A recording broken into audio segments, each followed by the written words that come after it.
E no início só havia escuridão, e o mundo foi criado em 7 dias. Eu não vou contar pra vocês a mesma história que vocês já sabem de cor. Eu vou trazer pra vocês a criação do mundo e do universo através da mitologia grega, dos olhos de um grego. Você tem alguma ideia de como o mundo foi criado nessa cultura clássica? E esse vídeo vai ser o primeiro de uma série de vídeos sobre a mitologia grega. Eu sou Álvaro Calil, do canal Velho Pensamento. Já vou pedir pra você deixar a curtida aí embaixo, compartilhar esse vídeo que vai me ajudar muito no começo desse projeto. Bora pro vídeo. Vamos começar pensando em uma bela frase. Mitos são fatos da mente, manifestos de uma ficção de matéria. Essa frase retrata exatamente o que é o mito, o que é a mitologia. Eu vou dar uma geralzinha aqui no que é mitologia para vocês antes de abordar a origem do universo. O mito, ele é criado pelo ser humano para responder perguntas que ele não tem resposta. Por exemplo, a época da mitologia grega, eles não sabiam o que era o sol, o que era essa bola de fogo voando para um lado para o outro, ou a lua, que era uma bola de prata para eles, né, voando de um lado pro outro. Ou o que é as estrelas? O que é esse monte de luz ali? O que é esse raio aí que parece que alguém tá atacando esse negócio aqui? Que na cabeça deles era Zeus que tacava esses raios. Isso é pra você ter uma ideia de que o mito, ele é usado pra explicar como que coisas que não têm explicação existem. Até hoje a gente pode usar de uma forma mais moderna a utilização de mitos pra explicar coisas que a gente ainda não consegue explicar. Por exemplo, o que acontece antes da vida e o que acontece depois da morte. A gente vai pro céu, a gente vai pro inferno, a gente fica aqui na Terra, vagando por aí, a gente começa de novo, a gente fica tudo preto pra sempre na nossa visão? Ninguém sabe. A gente usa de crenças e uma certa mitologia para explicar o que ocorre nesses casos que a gente ainda não tem uma explicação científica, por assim dizer. No caso da mitologia grega, é o pensamento deles sobre o mundo e o universo. E só um adendo sobre a religião clássica, ela não era padronizada. Não tinha um livro para que eles se orientassem. No caso da Grécia, como eram várias cidades-estados, que são mini países para facilitar, cada um tinha uma crença. Por exemplo, Esparta venerava mais o Ares, deus da guerra, e eles tinham uma própria tradição. O país era atribuído àquela cidade-estado. No caso de Atenas,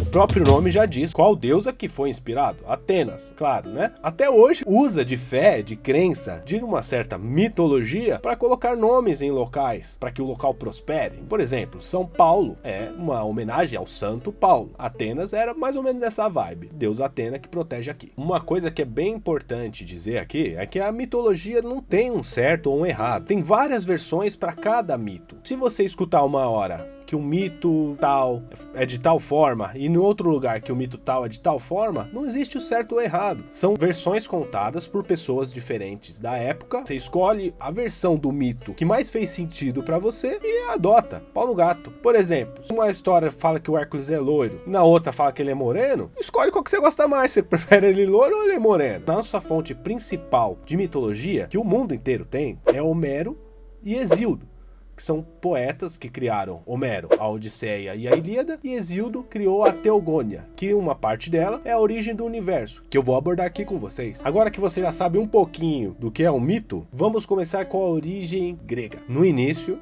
não havia nada, só existia o caos, no imenso espaço vazio, sem vida, sem som, sem luz, sem nada. O caos poderia perfeitamente passar o resto da eternidade lá, só fazendo o que ele gostava de fazer, isso não explica. Mas ele ficava lá, é caótico, o bagulho ficava uma fonte de energia ali, concentrada em um único ponto. Só que o caos se cansou daquela solidão. Então ele resolveu criar algo, os fenômenos, as entidades. Na mitologia grega, cada fenômeno é considerado uma divindade. Por exemplo, Nyx, que é a noite, Erebus, que é a escuridão, Thanatos, que é a morte. Mas ao ponto principal, o caos criou Gaia, que nada mais é do que a Terra em sua forma material. Ou seja, aquele pedação de rocha lá voando no meio do nada. Até a gente falando isso é o que é hoje em dia, né? E a gente não sabe por que tem uma rocha voando no meio do nada. Mas voltando aqui para a mitologia, criou Gaia. A Terra era a personificação de Gaia, que é uma deusa, uma entidade. E a Gaia começou a se sentir vibrante por vida. Ela precisava de algo a mais. Ser um pedaço de terra inanimado para ela não era o suficiente. Originou-se dela Urano, que é o céu. Ele é mais considerado como seu igual do que um filho. Ao longo do tempo, Urano, que é o céu, e a Gaia começaram a ter relações. E desses coitos, originou-se os titãs. Nasceram 12 titãs. E agora eu vou ter que dar uma lida aqui, porque os nomes é meio osso de lembrar. Teia, Mnemosine, Febe, Temis, Tétis, Reia, Oceano, Ceus, Crio, Hiperião, Jápeto e Cronos. Esse é o último aí, é o mais importante. Além dos titãs, teve Cíclopes, Hecatônquios, que que são gigantes, são monstruosidades. Os Hecatoncas, por exemplo, é um gigante com um monte de mão, mas isso não vai ser tão relevante para nossa narrativa. Um fato curioso é que na mitologia, as entidades, as divindades, não são seres perfeitos. Muito pelo contrário, muitas vezes eles são até meio que psicopata, pior que um ser humano. Eles têm sentimentos, eles erram, eles acertam, eles têm a característica humana dentro deles. Não são entidades perfeitas que nunca erram. Urano é o primeiro exemplo de tirania. Só que Urano era tão xarope e possessivo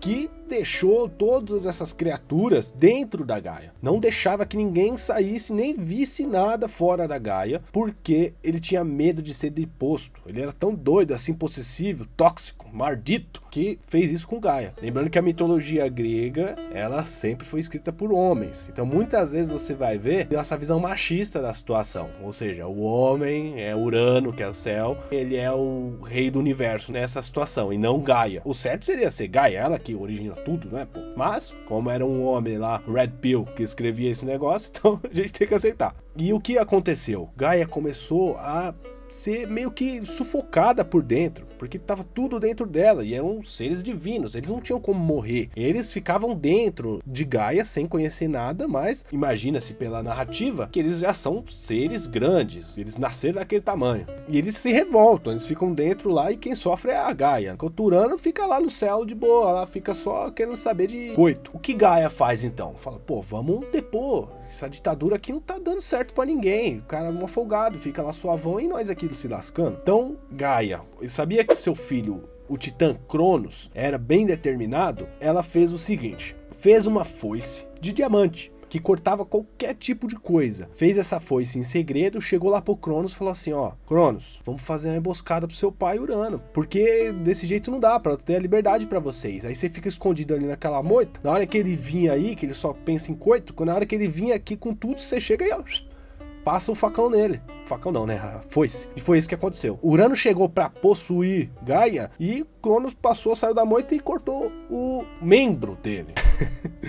E nessa situação, o membro dele voou no oceano e das espumas, de acordo com Hesíodo, nasceu Afrodite, que é a deusa do amor. Há controvérsias, né? Porque o Homero diz que ela é filha de Zeus. Mas eu só tô contando aqui esse poema da Teogônia, no caso. E nessa situação foi que Urano, o céu, se afastou de Gaia. Por isso que hoje eles explicavam que céu é tão separado aí da Terra. Dizem que a chuva é as lágrimas de Urano com remorso pelo que ele fez. Então, no final das contas, parece que ele se arrependeu, né? Depois de ser capado, se não aprendesse, ia ser osso. E Cronos, que foi o responsável por isso, ele vai se tornar o novo líder do universo. E os titãs agora estão libertos. Cronos agora era o líder do universo. Cronos acaba se casando com Rhea. Eu sei, a irmã dele, mas sabe como que é essas origens dos universos aí nas mitologias, né? E ele começa a ter filhos com ela. E chuta só o que ele fez. Sabe aquele ditado lá, tal pai, tal filho? Então, exatamente a mesma coisa. Só que eu acho que ele foi até pior do que o Urano. O Urano, pelo menos, falava lá pra Gaia, eu quero nem que nasça. Cronos não, ele deixava nascer. Só que, sabe o que ele fazia depois? Ele ia lá e, ó,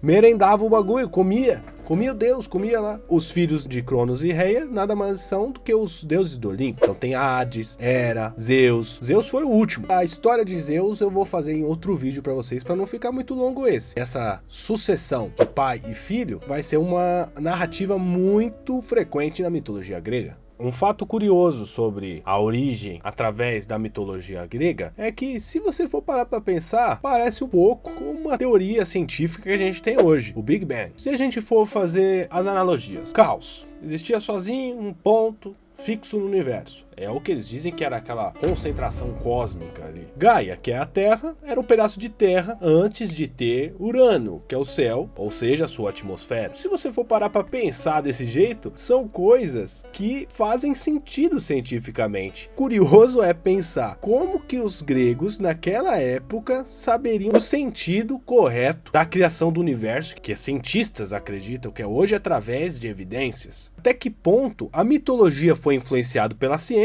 ou a ciência foi influenciada pela mitologia? A atmosfera veio depois do planeta Terra, e com a atmosfera que foi possível a criação de vida. Se o céu, a atmosfera, não trouxesse os elementos necessários para a vida, ou até hoje seria um pedaço de terra inanimado. É uma brisa pensar isso, né? Os caras, há milhares de anos atrás, acertaram de se questionar, de pensar, não é? Quais outros casos você consegue lembrar de algum mito que parece alguma coisa verdade? Tirando do chinelo chinelo da mãe virado, que a gente já sabe que não pode deixar. Eu queria que você deixasse aqui embaixo nos comentários o que você vê que pode ter sido uma inspiração para a ciência ou para a mitologia. Você pode colocar coisas que te remetem à ciência, igual eu fiz essa comparação. E eu posso depois fazer um vídeo só de comparações de acertos mitológicos sobre a ciência. O pontapé inicial da mitologia grega foi o relacionamento de Urano com Gaia. E as composições do mundo sempre vai ter uma justificativa mitológica. Eu vou trazer para vocês outras histórias. A criação do fogo, a criação do próprio ser humano, a criação dos deuses do Olimpo, que eu já dei um spoilerzinho agora há pouco, dos heróis, tudo vai ter uma justificativa mitológica. Até uma árvore ter aquele nome também é de uma justificativa mitológica. Por exemplo, a aranha, que chama aranha, é porque tinha uma personagem que chamava Aracna. Então sempre vai ter essa justificativa. A mitologia como forma de resposta aos fenômenos naturais. O que você achou da criação pela perspectiva grega? Eu agradeço por vocês terem acompanhado o vídeo. Eu vou pedir para vocês darem uma curtida, compartilhar esse vídeo. Deixa o seu comentário aqui embaixo. Me segue na página do Instagram, que é